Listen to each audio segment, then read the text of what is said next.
Assalamualaikum warahmatullahi wabarakatuh. Bagaimana kabarnya anak-anak Sholihah Ustazah? Semoga dalam keadaan sehat walafiat dan selalu dalam lindungan Allah. Alhamdulillah, hari ini kita bisa belajar tematik kembali. Materi kita hari ini yaitu tentang soal cerita penjumlahan dan pengurangan. Tujuan pembelajaran hari ini yaitu siswa diharapkan dapat menyelesaikan soal cerita penjumlahan dan pengurangan. Masih ingatkah anak Sholihah Ustazah cara menghitung penjumlahan dan pengurangan? Nah, cara mengerjakan soal penjumlahan dan pengurangan bisa dilakukan dengan dua cara, yaitu cara mendatar dan cara bersusun. Ustazah berikan contoh soal yang pertama ya anak Sholihah, yaitu 43 ditambah 36. Kita gunakan cara mendatar terlebih dahulu. 43 ditambah 36 sama dengan 79. Apakah benar? Mari kita periksa bersama-sama. Caranya masih tetap sama ya anak Sholihah, dihitung mulai dari nilai satuannya terlebih dahulu. 3 ditambah 6 sama dengan 9. Nah, selanjutnya nilai tempat puluhannya yang dijumlahkan. 4 ditambah 3 sama dengan 7. Sekarang kita kerjakan dengan cara bersusun. Masih ingatkah kalian bagaimana cara menghitungnya? Ya, jadi cara menghitungnya harus diluruskan. Nilai tempat satuan harus diluruskan dengan nilai tempat satuan dan nilai tempat puluhan harus diluruskan dengan nilai tempat puluhan. Coba kita hitung bersama-sama ya anak Sholihah. 3 ditambah 6 sama dengan 9. Kemudian 4 ditambah 3 sama dengan 7. Jadi 43 ditambah 36 sama dengan 79. Nah, Ustazah berikan contoh soal yang kedua. Masih ingatkah kalian bagaimana cara menghitung dengan teknik menyimpan? Nah, Ustazah akan berikan contoh cara mengerjakan soal penjumlahan dengan teknik menyimpan. Kita sudah pernah belajar cara seperti ini ya anak Sholihah. Caranya juga sama dengan cara mendatar dan bersusun. 45 ditambah 27 sama dengan 72. Apakah benar jawabannya? Mari kita periksa bersama-sama. 5 ditambah 7 sama dengan 12. Nah, jika hasil dari penjumlahan nilai tempat satuan itu lebih dari 10, maka tidak ditulis semua, tetapi yang ditulis yaitu nilai tempat satuannya. 12 nilai tempat satuannya yaitu angka 2. Kemudian nilai tempat puluhannya diletakkan di mana? Jadi angka 1 yaitu merupakan nilai tempat puluhan, jadi harus dijumlahkan dengan yang memiliki nilai tempat puluhan juga. Jadi 1 ditambah 4 ditambah 2 sama dengan 7. Kita coba hitung dengan cara bersusun. 5 ditambah 7 sama dengan 12. Jadi yang ditulis angka 2.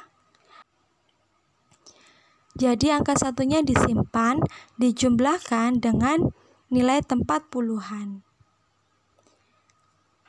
1 ditambah 4 ditambah 2 sama dengan 7.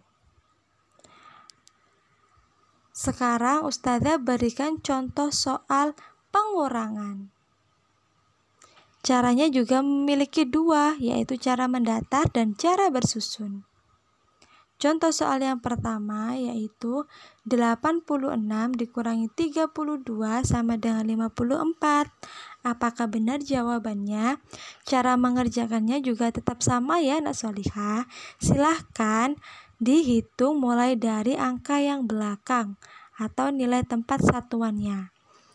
6 dikurangi 2 sama dengan 4. Kemudian baru kita kurangkan yang nilai tempat puluhannya. 8 dikurangi 3 sama dengan 5. Kita coba dengan cara bersusun. 6 dikurangi 2 sama dengan 4. 8 dikurangi 3 sama dengan 5. Jadi 86 dikurangi 32 sama dengan 54. Nah, berikut ini Ustazah akan berikan contoh soal cerita penjumlahan dan pengurangan. Sebelum Ustazah berikan contoh soalnya, Ustazah berikan kata kunci untuk soal cerita penjumlahan dan soal cerita pengurangan. Nah, jika soal tersebut soal cerita penjumlahan, maka kata kuncinya yaitu biasanya terdapat kata membeli lagi atau menambah. Nah, sedangkan jika soal tersebut merupakan soal cerita pengurangan, biasanya terdapat kata dimakan, hilang, pecah, atau dipotong. Jangan sampai tertukar kata kuncinya ya anak solihah. Nah, berikut ini adalah contoh soal cerita. Yang pertama, Ibu ingin membuat kue kesukaan Elis. Ibu sudah memiliki 35 butir telur. Ibu membeli lagi 13 butir telur. Telur yang dibutuhkan ibu semuanya berapa butir ya? Nah, di sini ada kata kuncinya yaitu membeli lagi. Nah, berarti soal tersebut termasuk soal cerita penjumlahan atau pengurangan ya anak solihah. Ya, soal tersebut termasuk contoh soal cerita penjumlahan karena terdapat kata membeli lagi. Kita kerjakan dengan cara mendatar terlebih dahulu. 35 ditambah 13 sama dengan 48. 5 ditambah 3 sama dengan 8. 3 ditambah 1 sama dengan 4. Selanjutnya kita hitung dengan cara bersusun. 5 ditambah 3 sama dengan 8. 3 ditambah 1 sama dengan 4. Jadi 35 ditambah 13 sama dengan 48. Contoh soal cerita yang selanjutnya. Semua telur ibu berjumlah 48 butir. Ternyata 13 butir telur ibu pecah. Telur ibu yang tersisa yaitu berapa butir anak solihah? Nah, pada soal cerita yang kedua terdapat kata kunci yaitu telur ibu pecah. Nah, kira-kira termasuk soal cerita apakah ini? Penjumlahan atau pengurangan anak solihah? Ya, contoh soal cerita yang kedua merupakan contoh soal cerita pengurangan karena terdapat kata kunci pecah. Mari kita hitung bersama-sama. Kita gunakan cara mendatar terlebih dahulu. 48 dikurangi 13 sama dengan 35. Apakah sudah benar? Mari kita periksa bersama-sama. 8 dikurangi 3 sama dengan 5. 4 dikurangi 1 sama dengan 3. Selanjutnya kita gunakan cara bersusun. 8 dikurangi 3 sama dengan 5. 4 dikurangi 1 sama dengan 3. Jadi 48 dikurangi 13 sama dengan 35. Alhamdulillah, cukup sekian penjelasan Ustazah tentang soal cerita penjumlahan dan pengurangan. Ustazah akhiri pembelajaran hari ini. Wassalamualaikum warahmatullahi wabarakatuh. Jazakumullahu khairan anak-anak solihah.